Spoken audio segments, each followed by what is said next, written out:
Hey there, picture this. Yoshinobu Yamamoto, a 25-year-old single man, just landed a jaw-dropping $326 million contract with the Los Angeles Dodgers.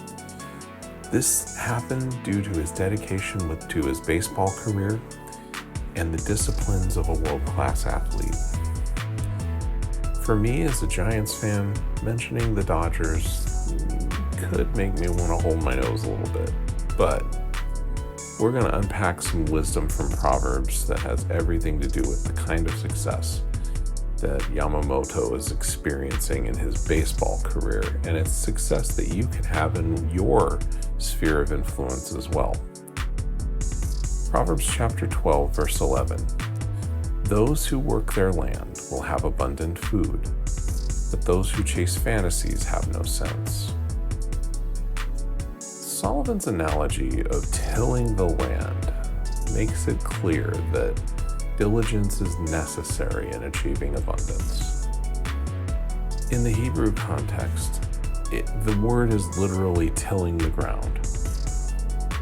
Tilling the ground includes the idea of breaking up the soil, breaking up whatever's been there in the past, and then you can go ahead and seed and water and everything else. It's rededicating the field to whatever crop it's going to be grown there. It uproots all the weeds, it uproots all of the plants that might have been left there. It brings the ground back to a receptive place, and that's really where we need to start in terms of that. And you can skip that and just plant things, but it could jeopardize the results or the entire process even. The process of abundance doesn't have any shortcuts. It starts with hard work. And chasing fantasies or empty pursuits, as we're going to see, leads to a lack of understanding and fulfillment. We tend to want to chase fleeting pleasures, often leading to self-sabotage. The wisdom shared emphasizes the importance of diligence and warns against pursuing hollow, unfulfilling endeavors. It actually refers in the Hebrew to pursuing a person that embodies those things.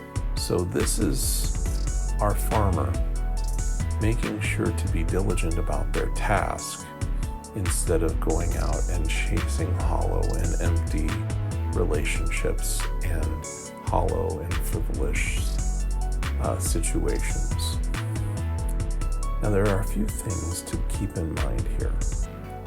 First of all, God has set you up for abundance. Solomon's wisdom paints a picture of someone who can achieve abundance with dedicated work. God has laid the groundwork for prosperity through hard work and diligence, meaning you will have to, by the sweat of your brow, eat. But if you will do it and be diligent, God is going to bring abundance into your life. And wisdom repeatedly states that in Proverbs that you will have abundance. So your efforts are not in vain. They're going to lead you to fruition. Secondly, never, ever fail to recognize that there's always going to be a fantasy to chase. There's always going to be some empty thing that we get curious about, and then that idea germinates into something more sinister as we ruminate on it. There's always going to be something empty and hollow that we chase, or that we'll be tempted to chase. Stay diligent and stay in your process. Don't go chasing different things on the side. Stay diligent and focused on the process until your process completes. You'll find that it gives you much more of a fulfilling life. And finally, how do you recognize what chasing a fantasy versus something you should be doing looks like? How do you understand what that should be? You need discernment, and discernment comes from the Holy Spirit. Holy Spirit will guide you into all truth. So you need supernatural discernment in choosing meaningful connections and pursuits versus superficial or unfulfilling ones. Invest your time and your emotion wisely, looking for value.